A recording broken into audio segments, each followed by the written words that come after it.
Hello guys, welcome to our channel depth study. BSc first semester chemistry में हमारा topic चल रहा था टाइप्स ऑफ इंटरमीडिएट। तो उसमें हमने 4 जो टाइप्स थे वो पढ़ चुके थे। आज हम पढ़ेंगे नाइट्रीन के बारे में। ये काफ़ी इंपॉर्टेंट टॉपिक है, तो आपको इस टॉपिक को अच्छे से प्रिपेयर कर लेना है। नाइट्रीन क्या है, जैसा हमने पिछले 4 टॉपिक्स पढ़े हैं वैसे ही है। थोड़ा सा ये जो है कार्बिन की जैसे है। कार्बिन में क्या था, हमारा 2 बॉन्ड से वो जुड़ा हुआ था कार्बन, और 2 फ्री इलेक्ट्रॉन थे। और यहाँ पर क्या हो जाएगा, ये यहाँ पर कार्बन की जगह क्या हो जाएगा, नाइट्रोजन हो जाएगा। और क्या होगा, वहां पे 2 बॉन्ड से तो 2 बॉन्ड की जगह एक ही बॉन्ड रह जाएगा। और वहां पे 2 फ्री इलेक्ट्रॉन थे, यहाँ पर क्या हो जाएगा, 2 लोन पेयर या 4। इन्हें तुम आप इसको 4 फ्री इलेक्ट्रॉन भी कह सकते हैं। चाहे आप बोले 4 फ्री इलेक्ट्रॉन या आप बोले 2 लोन पेयर। पेयर का मतलब होता है जोड़ा, तो 1 और 1 2, ये हो जाएंगे 2 लोन पेयर। तो समझ में आ गई। थोड़ा सा आपका ये कार्बिन से रिलेटेड है, तो आप दोनों जो है अच्छे से याद भी कर सकते हैं। क्या लिख दिया है, जैसे यहाँ पर बना हुआ है वही लिख दिया है कि इसमें नाइट्रोजन पर 1 बॉन्ड और 2 lone pair of electron present होते हैं। फिर उसके बाद प्रिपरेशन यानी कि बनाएंगे कैसे, from decomposition of hydrazoic acid. अब ये हाइड्रोजोइक एसिड क्या होता है, आपने इंटर क्लास में पढ़ा होगा N3H। आपने कराई होगी क्रिया शायद एसिटिक अम्ल की, तो वहाँ पे हाइड्रोजोइक एसिड का आपने यूज़ किया होगा। तो हाइड्रोजोइक एसिड का ये फॉर्मूला होता है। कैसे हम डिकम्पोज करेंगे इसको, तो ये देखिए फॉर्मूला अभी हमने आपको क्या बताया, N3H। तो देखिए 1 2 3 N हो गए, 1 H हो गया। इसको कुछ दिखाएंगे स्ट्रक्चर में, तो इस तरीके से ये टूटेगा। अब क्या करेंगे, यहाँ से नाइट्रीन बनाएंगे। तो नाइट्रीन में क्या होगा, 1 बॉन्ड और 2 लोन पेयर। तो ये देखिए 2 लोन पेयर है, 1 बॉन्ड यानी कि H जुड़ा हुआ है, तो इसका नाम क्या हो जाएगा, नाइट्रीन। और N2 बचा हुआ है। और यहाँ पर ज़्यादा कुछ नहीं किया है। यहाँ पर ये जो लोन पेयर है वो आ कैसे के, जब ये बॉन्ड टूटेंगे तो यहाँ पर वो लोन पेयर दिखा देंगे, और N2 साथ में यानी कि नाइट्रोजन बच गई है। फिर उसके बाद क्या करेंगे, इसकी प्रॉपर्टीज़ लिखेंगे। तो प्रॉपर्टीज़ में आपको नंबर 1 हेडिंग डाल ले ली है, रीअरेंजमेंट। रीअरेंजमेंट हम आपको बता चुके हैं, जब दोबारा से व्यवस्था करी जाती है, यानी कि आप कह सकते हैं एक चीज़ को हटा के दूसरी चीज़ को लगाना, तो वही रीअरेंजमेंट है। तो रीअरेंजमेंट में आपको रिएक्शन लिखनी है कुछ ये। यहाँ पर क्या किया है, ये नाइट्रीन है हमारी, तो नाइट्रीन में क्या किया है, बस CH अगले स्टेप में जब भी ये प्रोडक्ट बनाए कैसे बनाए, ये जो जैसा था उसको वैसे ही लिख दिया। फिर से बताते हैं, इधर वाला टर्म जैसा है वो देखिए जैसा है सेम वैसा ही लिखा हुआ है। यहाँ पर डबल बॉन्ड कैसे आया, ये हट कैसे गया, तो वही समझाते हैं आपको। सबसे पहले क्या है, CH3 को उठा के इधर ले आए, ये देखिए उठा के ले आए। अब जब ये उठा के इधर लाए तो एक बॉन्ड भी आया, तो बॉन्ड लगने से ये वाला जो यहाँ पर लोन पेयर है वो हट जाएगा।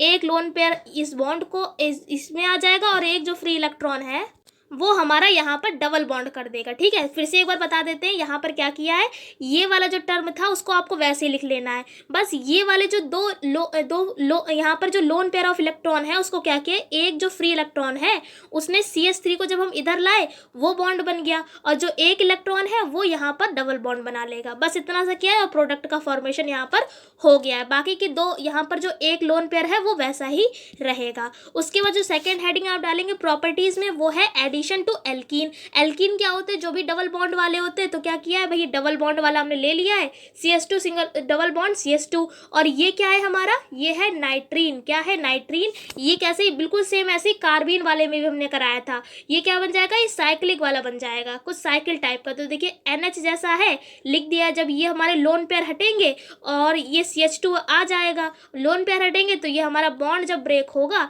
तो इस तरीके से कुछ ये साइक्लिक वाला बना लेगा स्ट्रक्चर। फिर उसके बाद थर्ड प्रॉपर्टी क्या है, डाइमराइजेशन।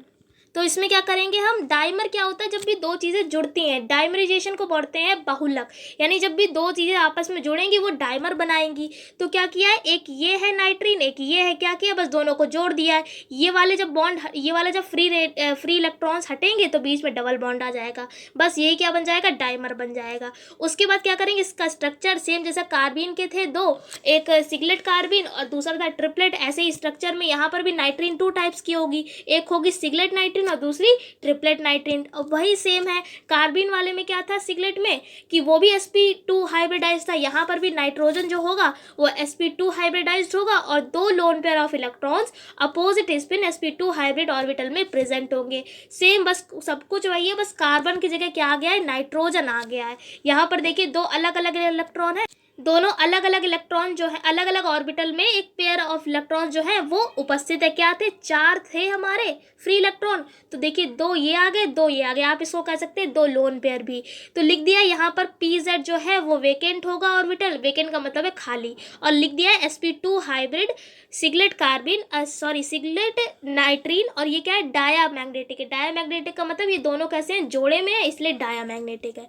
उसके बाद बात करेंगे हम ट्रिपलेट नाइट्रीन की। तो ट्रिपलेट नाइट्रीन में क्या होगा? ये sp हाइब्रिडाइज्ड होगा और एक lone pair of electron unhybridised py और pz में प्रेजेंट होते हैं।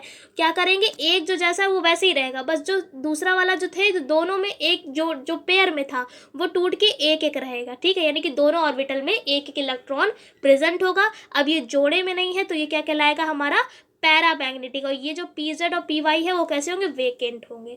तो समझ में आपको आ गया होगा। फिर उसके बाद बात करेंगे, ये पूरा टॉपिक जो है वो हमारा कंप्लीट हो गया है। जो 5th था क्या था? नाइट्रीन। पूरी सेम कार्बीन की तरह आप कार्बीन याद करेंगे, नाइट्रीन भी आपको याद हो जाएगी। अब जो 6th टाइप है वो है बेंजाइन। ये भी छोटा सा टॉपिक है।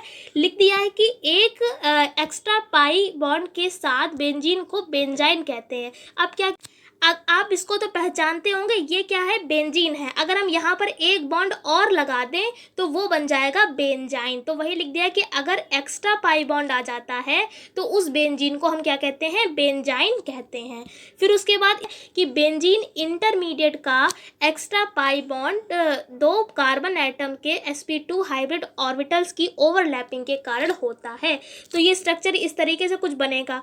देखिए बेंजीन जो रिंग है आपको पता होगा, वो हम जितने भी कोने इसमें होते हैं उसमें यानी कार्बन से जुड़ा होता है, और हर एक कार्बन हाइड्रोजन से भी जुड़ा होता है।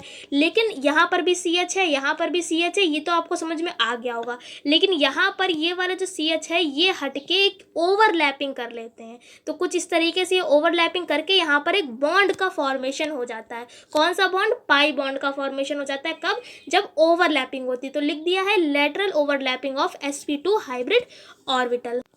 तो उम्मीद करते हैं कि इतना आपको समझ में आ गया होगा कि किस तरीके से यहाँ पर पाई बॉन्ड के लिए यहाँ पर हमने स्ट्रक्चर को बनाया है। अब प्रिपरेशन यानी कि बनाएंगे कैसे? तो ड्यूरिंग चिची-बेबिन रिएक्शन, इसको क्या पढ़ेंगे? चिची-बेबिन रिएक्शन। यहाँ पे जो TS है वो क्या है? साइलेंट है, तो आपको इसको प्रोनाउंसिएशन सही से करनी है। यहाँ पर ले लिया है क्लोरोबेंजीन और साथ में निगेटिव NH2।